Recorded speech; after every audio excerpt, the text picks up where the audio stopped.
This may look like an ordinary construction site, but it's really a window into race relations in Brazil. Located in Rio de Janeiro's port, the Cais do Valongo is an archaeological dig that has unearthed Brazil's dark past. Tania Andrade Lima, an archaeologist from the Rio National Museum, oversees the dig.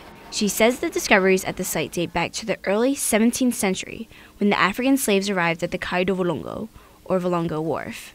In 1888, Brazil was the last country in the Americas to abolish slavery.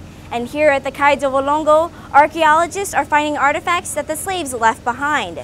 Os cauries na África e na região Indo-Pacífica. These cowrie shells were used intensively in the Pacific region as money.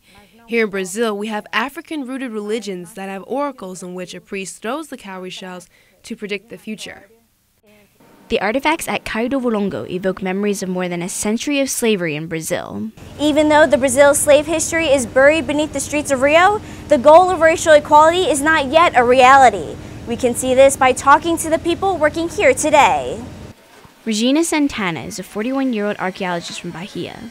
As the only black female worker at the dig, she has overcome obstacles because of her skin color.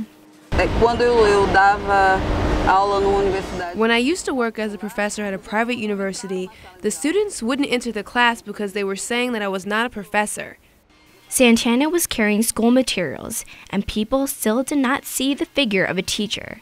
They saw a different identity. People came up to me to explain that they thought I was a dancer. It's outrageous and completely out of context.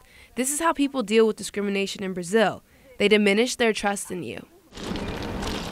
Lopes dos Reis is one of the few black workers at the dig. He is proud to be part of a team increasing awareness of Brazil's slave history. For as long as I work here, I'm going to do my best so the project goes well and everything is done correctly. It's clear today that racial equality in Brazil is still a myth.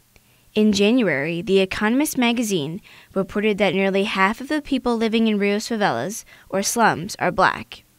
Education and job opportunities remain barriers for black Brazilians to cross. As archaeologists at Valongo Wharf continue to unearth Brazil's slavery past, the question remains how long it will take for the races to truly be equal. Reporting in Rio de Janeiro, I'm Cassandra for McClatchy News Service.